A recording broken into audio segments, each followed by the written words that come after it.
All right, guys, how about some historical fiction?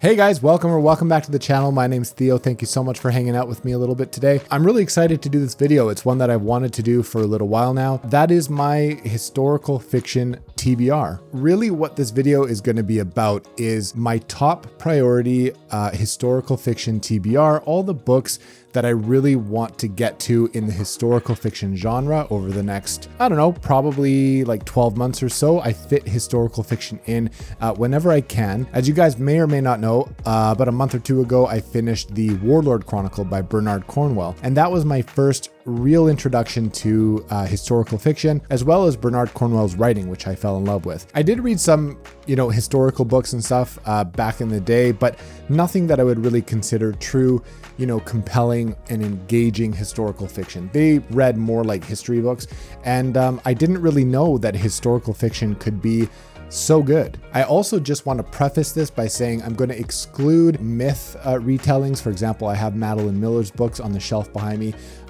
Circe and Song of Achilles. I want to get to those eventually, but for the purposes of this video, it's going to be kept to like true historical fiction and what that means kind of to most people. What spurred me to want to do this video is actually I started very recently reading The Falcon of Sparta. I love it. I'm reading this with RJ over at RJ Gibson and Kyle at Read by Kyle, and we wanted to do a buddy read. We've been wanting to read Conn Iggulden for a while. Conn Iggulden is a very popular, well-regarded historical fiction author. He's very well known and sort of famous for his Conqueror series, which is Genghis Khan, the Mongol conquest in like the 13th and 14th centuries into like Europe and Asia. It's very well done, apparently. It's some of the best historical fiction. And Conn Iggulden came up in a lot of searches for historical fiction books and series and stuff when I, started my hunt after being exposed to this genre that is so good. Conn Iggulden was on like every list. This one looked pretty short. My family is Greek, as you probably know by now. I think I've mentioned that in most videos. Somewhere I like to slip that in. And actually my dad's family is from, and most are still living in an area called Sparti, which is basically Sparta. Kyle likes to remind me that, ancient Sparta doesn't really exist anymore, but I hate Kyle and his opinion doesn't matter to me. I'm just kidding. I love Kyle, and that's why I'm reading this one alongside him. I just picked it up a couple days ago. I'm about 100 pages in. I am loving it. This book kicks off with an absolute bang. The writing is very digestible, very easy. It flows very well, almost as if someone is telling you the story and you're sitting down by a fire. That's kind of how it reads. I don't know why it has to be in front of a fire, but there we go. Basically, the loose premise of this is Cyrus, I guess prince would be the right term. His brother is the king of Persia, and he employs a mercenary group of like 10,000 Greeks, Spartans in particular, to overthrow his brother, who is now the king. They've had some issues, and he's going to do something about it. So that's kind of what this book is about. Again, I just picked this up 100 pages in, shit's already hitting the wall and it's crazy. I enjoy it. I do have a bit of an affinity for Greek culture and also like Roman culture. And also I've been getting into kind of the English and Saxon and Viking, stories and stuff too. So like all this stuff on the list is basically in that vein. And so I picked this one up because I haven't read a whole lot on the Greek side and on the Greek historical fiction side, and I wanted to kind of start there. He also has a new book called Lion, which is the first book in the Golden Age series, which follows Pericles in like late 400 BCE Athens, in the Golden Age of Athens. And this story and this timeline kind of takes place after all the events and the battle at Marathon and also Thermopylae. So that's kind of when this series takes place, and it sounds like it's pretty good. It's pretty well received, gets good reviews. So on the Conn Iggulden front, not just Falcon of Sparta, but also the Conqueror series that I mentioned with Genghis Khan and the Mongols. And then this Lion book, which is the Golden Age series, I want to check that out and see if that's cool too. So a lot to read from Conn Iggulden. So the next few books are all by the same author, and that is Giles Kristian. I first read his novella Hellmouth earlier this year, and I was absolutely blown away. I thought it was really well done. I really liked his writing. I liked how dark and kind of gritty that story was, and I was impressed with how much he was able to cram into this short novella. I went out right away and I bought the 3 books in his Rise of Sigurd trilogy, trilogy, which is his Viking story. I'm pretty sure this is like a Viking revenge tale where the dude's name is Sigurd and something happens and he goes on a rampage, and all of that sounds wicked to me. So the covers are brilliant. I think these are the UK hardcovers, which are more often than not way better than ours here in Canada or the US probably. But yeah, I'm really excited to check these out. I've mentioned them in previous videos. And after I went out and bought those, sorry for the noise, after I went out and bought those, I ended up reading earlier this year, like I mentioned, the Warlord Chronicle. I had never read any of the Arthur legend or retelling. I knew just through osmosis and pop culture and all that kind of stuff, I understood who, you know, King Arthur was and the story of Merlin and all that kind of stuff a little bit. Obviously, Sword in the Stone was a thing. So previous to that, I hadn't read much about King Arthur and his story. So I thought it would be, from what I heard, a pretty interesting contrast to check out Giles Kristian's books. These are Lancelot and Camelot, and I've mentioned these before as well. I can't wait to get into these. All his books, including the Sigurd ones and these ones, are all kind of 300 to 400 pages. They're not huge, and that's always welcomed for a fantasy reader, mostly like me, that tends to read books that are between 600 and 700 or 800 pages. It's nice to be able to fly through a trilogy where all books are like 300 pages. So I'm really excited to try. They look beautiful on the shelf. I was very impressed with the novella, but that's a very small sample size. So I hope that these are good. I've heard very good things, particularly about the Lancelot books, and yeah, I'm very excited, and I think that these deserve a place on my top priority historical fiction TBR. So the next author you probably know from his Draenei series that follows the legend of Druss. It's basically heroic fantasy, and the first book is called Legend, but he also writes quite a bit of historical fiction. So on my list for fantasy as well as historical fiction is David Gemmell. I've wanted to check out David Gemmell for a long time, and I have both The Lion of Macedon as well as Dark Prince, which is this duology. It obviously is a Greek historical fiction. I didn't really know where to start with David Gemmell. I do plan to read Legend at some point, but on the historical fiction front, I thought I'd start with these two. I also want to try, he has a trilogy, I believe, about Troy and like the Trojans and stuff, and I'm pretty sure, unfortunately, that's where he passed away, and I think his wife had to finish the last book. I could be mistaken on that, but I'm pretty sure that that's correct. So I think because they're not super short, but it is a duology, I don't know if I'll start with Legend first or if I'll try his historical fiction stuff. But either way, David Gemmell's been on my list for a while. A lot of people know him. A lot of people have cited the influence that he's had on a lot of modern authors. So I'm very excited to check these ones out. The covers are super cool, a little bit more for the Greek historical fiction shelf, and yeah, very excited. So let's backtrack a minute. I've told you about Warlord Chronicle, I've told you about Bernard Cornwell and how I fell in love with him and his writing, and I want to check out more of what he's written. He's written so many damn books. My wife and I loved The Last Kingdom, and as much as I want to, you know, read those books and kind of relive the story of Uhtred, son of Uhtred, son of Uhtred, son of Uhtred, son of Uhtred, I don't know if I want to commit in the next year or so to that long of a series. That series is very, very long. And again, we just finished the show.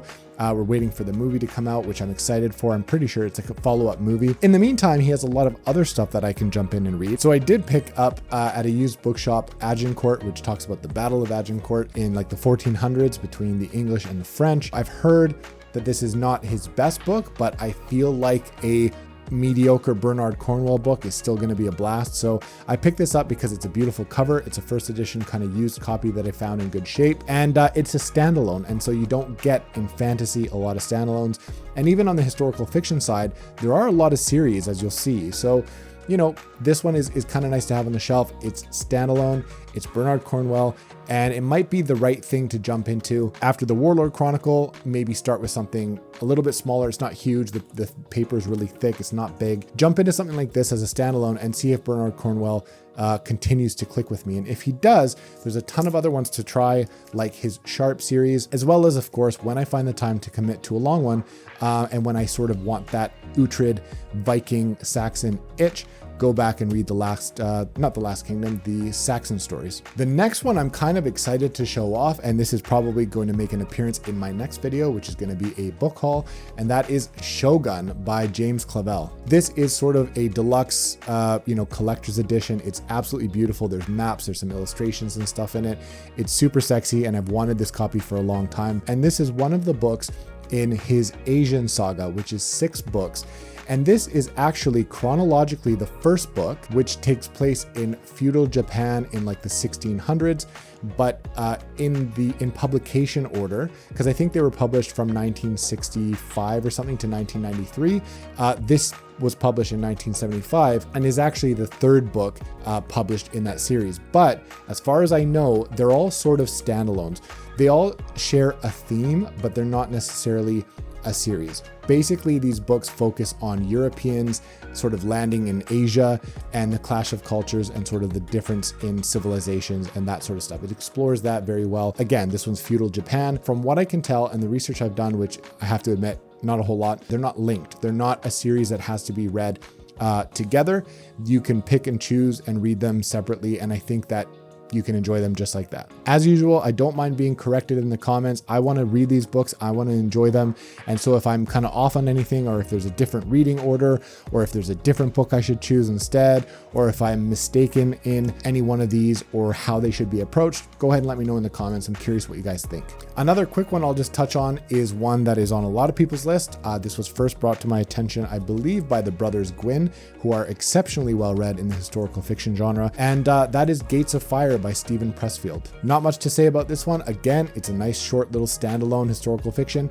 It is again on the Greek theme, and this is the Battle of Thermopylae with the Spartans and the Persians and the 300 and that kind of story. That is the Battle of Thermopylae with King Leonidas. I don't know if he's in here or what. I don't know much about this one other than what it's supposed to be about, and I've heard that it's excellent. It's very well done on a lot of people's list. So that's another one. The next few I actually don't own and I don't have any copies of at all. So I'm going to go out and probably pick these up, or I'm just going to work my way through these ones and then pick these up when I get to them. The next 2 were actually specifically brought to my attention from Alex's video at Tall Guy Reads. He has an exceptional historical fiction video where I think he recommends like 6 or 7 great historical fiction titles for the typical fantasy reader. So if you like fantasy, you might get a kick out of these historical fiction books. Go check out that video. He has an excellent channel. He's a gem of a human being. He co-runs the Grimoire Discord with me and a couple other boys, as you probably know, and I'll link his video in the description. So the first one that I got from that list is Imperium by Robert Harris. This one is book 1 of what is considered the Cicero Trilogy. So this is a fictional biography of Roman statesman Marcus Cicero during the Roman Empire. In fact, I think during the fall of the Roman Empire. I'm not very good with history, hence the historical fiction. But apparently it's told through the first person narration of his servant or secretary, Tiro, I'm not sure how to pronounce that. What Alex said specifically about this one and what intrigues me so much is that he mentioned it's a fast-paced sort of thriller set in the Roman Empire. So I really like thrillers. I like mysteries. I like fast-paced. I like action. I like, that kind of stuff. I'm not saying there's a whole lot of action in this one, but as a thriller, I expect the pacing to be quick and I expect it to be really fun. And so to have a thriller kind of set in Roman times, that would be really cool. So this is book 1 of what is considered the Cicero Trilogy. Now, the second one that I got from Alex's list is one that, while not a classic because it was published in like 1980, is very well known. Everybody sort of has heard this title before. It was made into a really popular movie with Sean Connery, and that is The Name of the Rose by Umberto Eco. I do remember watching this movie when I was younger. I think I was in middle school. I honestly don't remember a whole lot about it. It is a sort of murder mystery that takes place in medieval Italy in like a Montessori,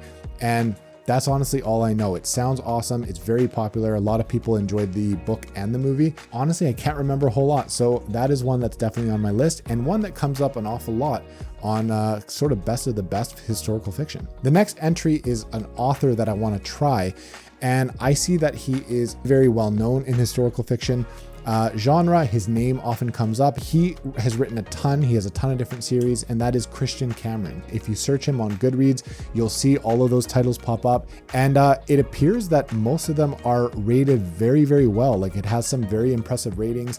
The one that he's most known for, I think, is the Tyrant series, and this one takes place around the time of Alexander the Great. I don't know if it follows Alexander the Great. I don't think so. I think it's actually other characters, but around that time. So that one sounds really interesting, and one that I probably will pick up first because it is his most well-known, if I'm not mistaken. But the next one is I think, more highly rated, and that is the Long War series. I don't know much about the Long War series, but I do know that it's, again, kind of a Greco-Persian story that follows, I think, the Battle of Plataea. So I don't know much about this one, but I am excited to try it. Obviously, there's a lot of Greek stuff in here, but there's a little bit of everything. I hope you guys found something to maybe add to the TBR. There's some Viking stuff, there's some Asian stuff, there's some Italian stuff, there's some English stuff. I hope you found something. This is, again, my priority, my historical fiction priority TBR list, and of course some of the best that often come up in searches when I'm looking for the next historical fiction book to add to my TBR. So I won't keep you guys too long. That's all I have today. I hope you guys got something out of it. I really appreciate you guys being here.